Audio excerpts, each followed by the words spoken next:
In the next few minutes, I will provide you with a brief overview of the key considerations that a startup should keep in mind when considering establishing a corporate presence in the UAE.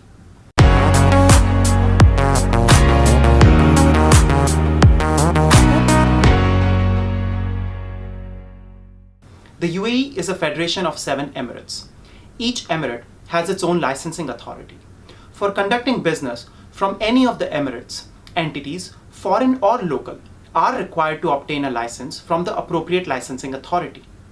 Further, each emirate also has multiple free zones. Each free zone is an independent jurisdiction of incorporation with its own licensing authority. Some famous free zones are Dubai Multi-Commodities Center, Dubai International Financial Center, and Dubai Creative Clusters. Irrespective of whether you are establishing a presence in a free zone or onshore UAE, the entity will be required to sign a lease agreement and have a physical presence within the jurisdiction of the licensing authority. I will first briefly talk about entities which can be established onshore.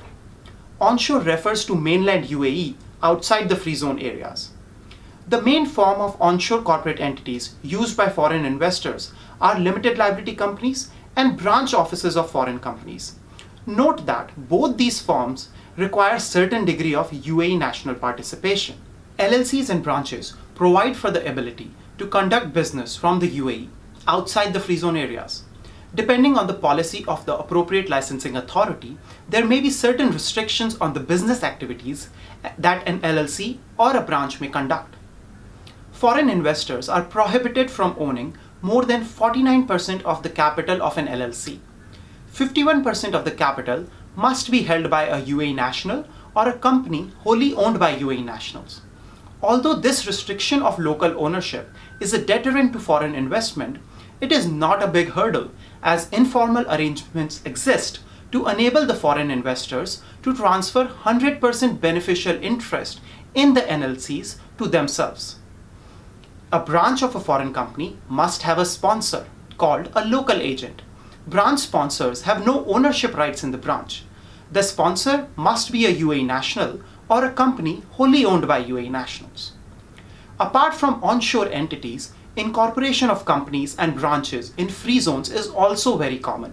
Free zone permits 100% foreign ownership and provide a guaranteed 50 years income tax holiday, but are subject to value-added tax. One drawback of establishing a presence in a free zone is that employees of entities established in free zones are not permitted to operate onshore. An entity established in one of the free zones of the UAE cannot carry on business from outside the free zone area in the UAE. Branches of free zones are not required to appoint a local agent.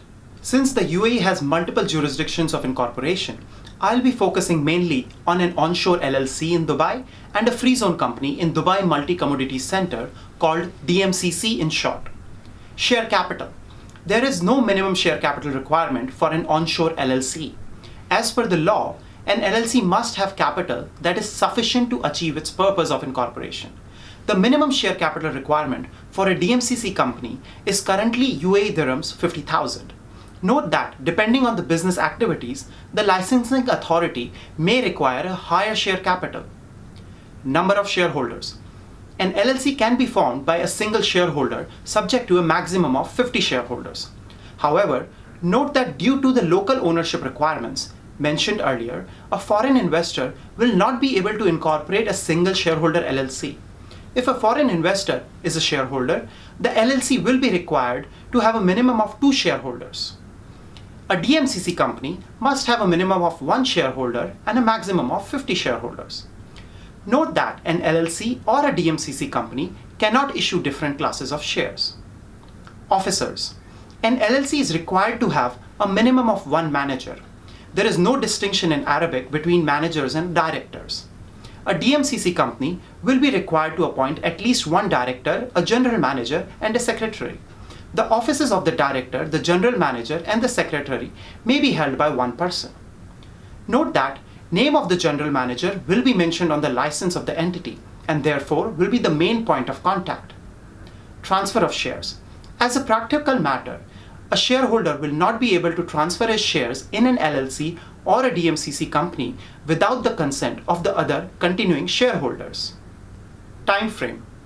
Depending on the licensing authority and the type of shareholders, corporate or natural persons, the process of establishing a corporate presence in the UAE may take between 4 to 10 weeks. A startup should first determine whether it needs to establish its presence onshore or in one of the free zones of the UAE.